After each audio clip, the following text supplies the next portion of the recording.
अब इसके प्रश्न उत्तर देखो। पहले इसने खुद ने सरलार्थ करके बताया है, पेज नंबर 12 पर एक बार वो और पढ़ लेते हैं। इस कविता में कठपुतलियाँ स्वतंत्रता की इच्छा से स्वयं अपनी बात व्यक्त कर रही हैं। उनके समक्ष, समक्ष होता है सामने, जो नए शब्द आते हैं उनका अर्थ साथ में लिख लिया करो पेंसिल से छोटे छोटे अक्षरों में। समक्ष, सामने, सामने लिख लिया करो। जितने ज़्यादा शब्द आप याद कर पाओगे उतनी ही सरल हो जाएगी हिंदी समझना।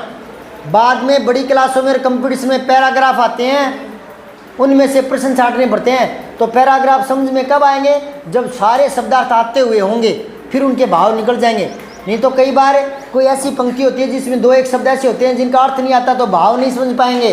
तो शब्दार्थ जितने रट सकते हो रटो बेटा। मेरी जैसी उम्र आएगी फिर रटा नहीं जाएगा, फिर आदमी की समझ बढ़ जाती है, दूसरी बुद्धि काम करती है। वो रटने वाली बुद्धि बचपन में ही काम करती है। हर एक उम्र की अपनी एक खासियत होती है। आप रट सकते हो, मैं रट नहीं सकता। मैं समझा सकता हूँ, आप पद को समझा नहीं सकते। मैं कई बार कहता हूँ ये उम्र आपकी धीरे धीरे बीत रही है, समझने वाली उम्र आ रही है, तो ये जो बीत रही है इसको खाली मत बीतने दो, इससे कुछ ले लो। लोकोक्ति रट दो, विलोम शब्द रट दो, पर्यायवाची रट दो। समझ गए क्या? ये आपके मुंह से निकलना चाहिए। धरा, धरती, भूमि, पृथ्वी, अचला, भू, वसुधा, वसुंधरा, ये निकलना चाहिए मुंह से फटाफट तोते की तरह। तो इस उम्र का लाभ ले लो, पहाड़े रट लो 20-25 तक। समझ आ रही बात है? 17-51 सीधा 51 निकलना चाहिए। तो रटे रखो इनको ऐसे।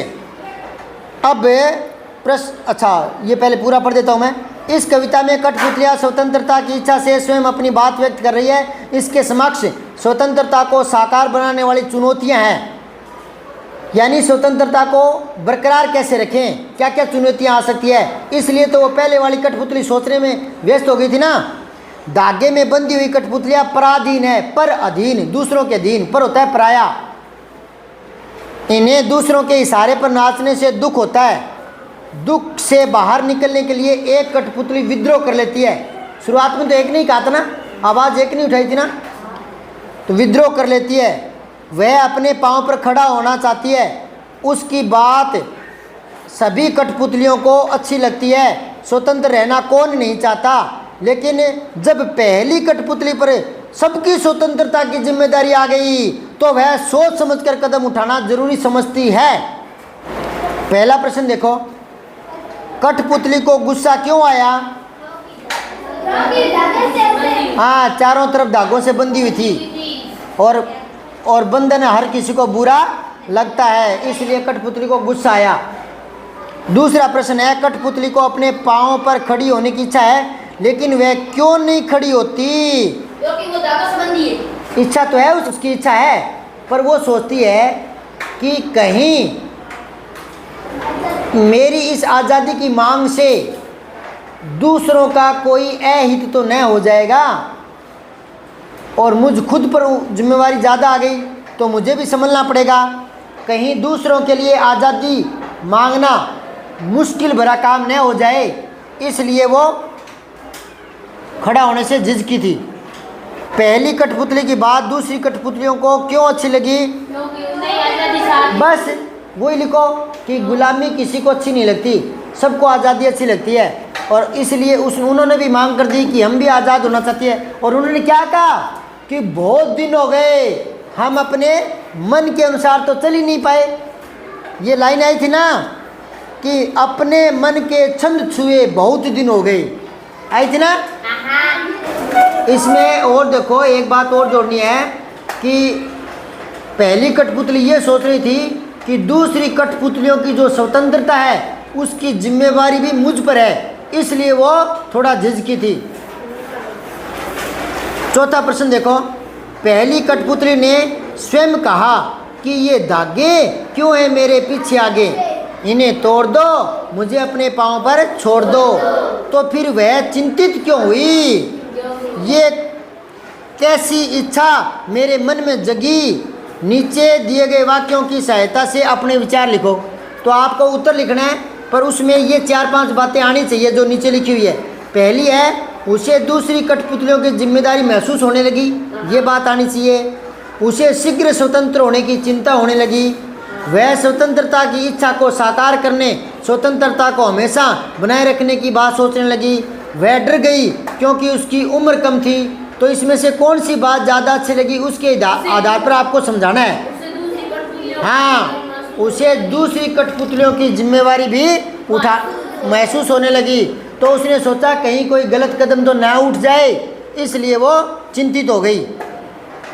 अब अगला देखो, कविता से आगे जो प्रश्न है, बहुत दिन हुए हमें अपने मन के छंद छुए।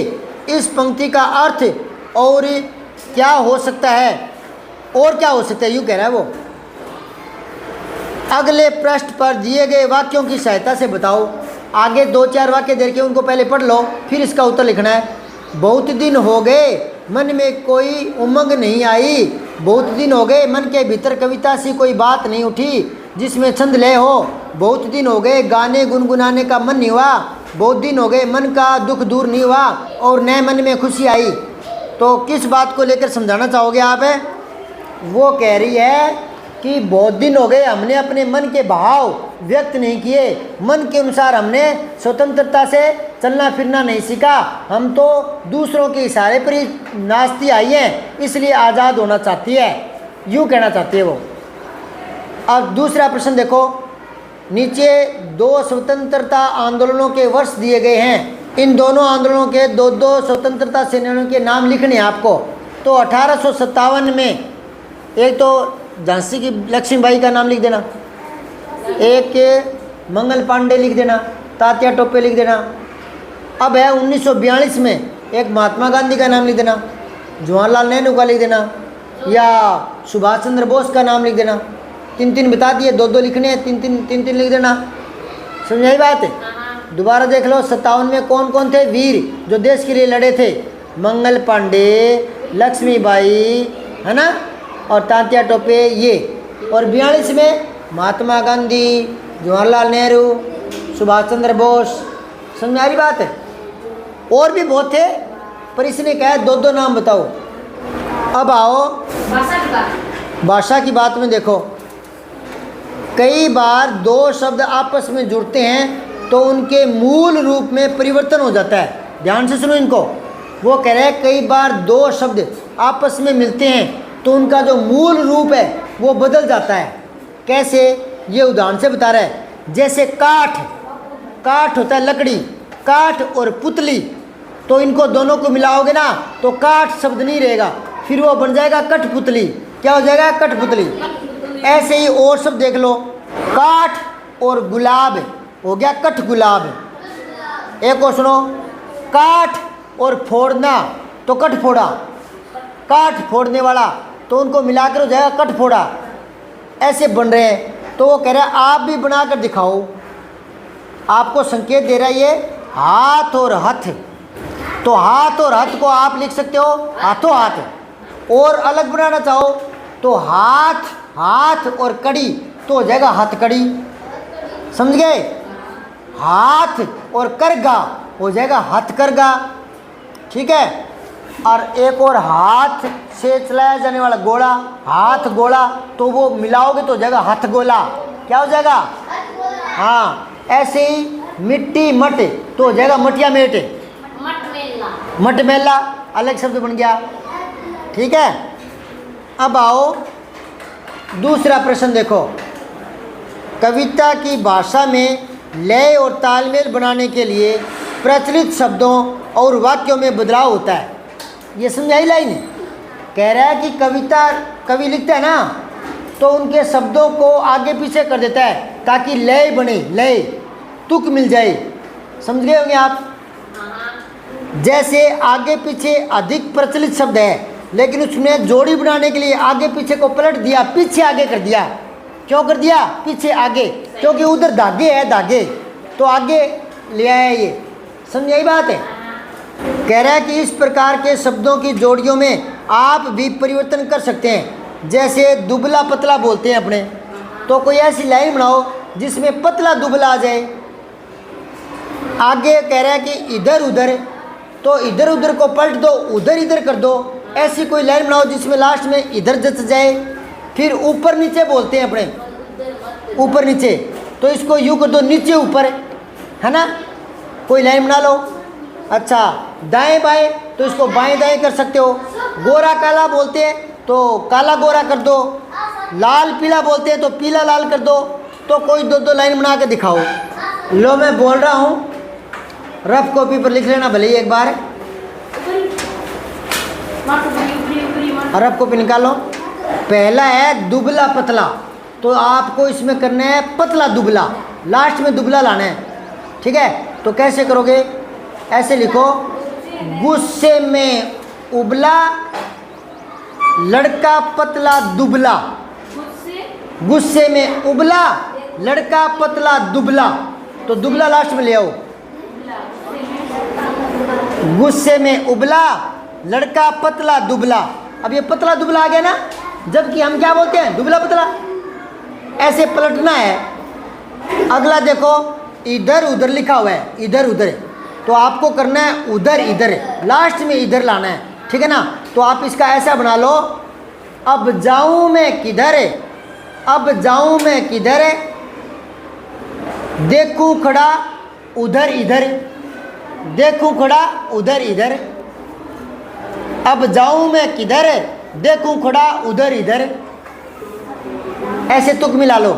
अब है आगे देखो, ऊपर नीचे, तो इसको आपको लिखना है नीचे ऊपर, लास्ट में ऊपर लाना है। तो कोई दो लाइन ऐसे ही सोच लो,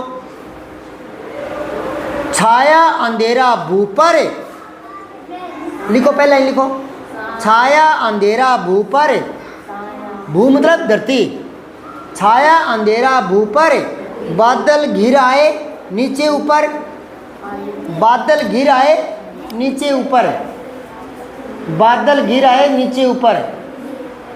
ऐसे आपको तुक मिलाना सीखना है। अब और देख लो, दाएं बाएं, तो इसको आपको क्या लिखना है, बाएं दाएं लिखना है। क्या लिखना है, बाएं दाएं। लड़का दौड़ दौड़ हाफ जाए, लड़का दौड़ दौड़ हाफ जाए, लड़का दौड़ दौड़ हाफ जाए। फिर देखे बाएं दाएं, फिर देखे बाएं दाएं, दाएं बाएं नहीं, बाएं दाएं, दाएं लास्ट में उल्टा करना है इसको, बाएं दाएं। अगला है गोरा काला। क्या है, गोरा काला। तो इसमें आपको क्या करना पड़ेगा, काला गोरा, गोरा लास्ट में लाना पड़ेगा। पतला सा एक छोरा, रंग से काला गोरा, गोरा लास्ट में ले आओ, छोरा किसा क्या गोरा, तुक जोड़ दो, या यूं लिख दो, रंग है उसका काला गोरा, रंग है उसका काला गोरा, गोरा लास्ट में लाना है। अब एक और बच गया, लाल पीला, तो आपको करना है पीला लाल, लास्ट में लाल जोड़ना है, ठीक है। तुक मिलनी चाहिए।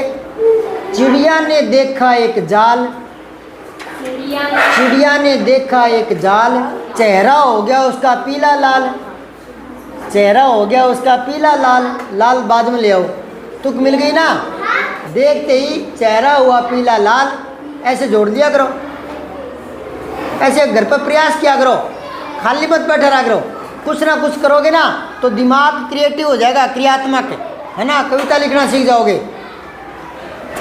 तो ये पाठ आपका पूरा हो गया और आगे कल कराएंगे।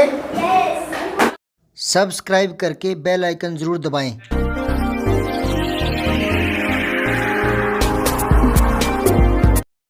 जय हिंद, विजय हिंदी।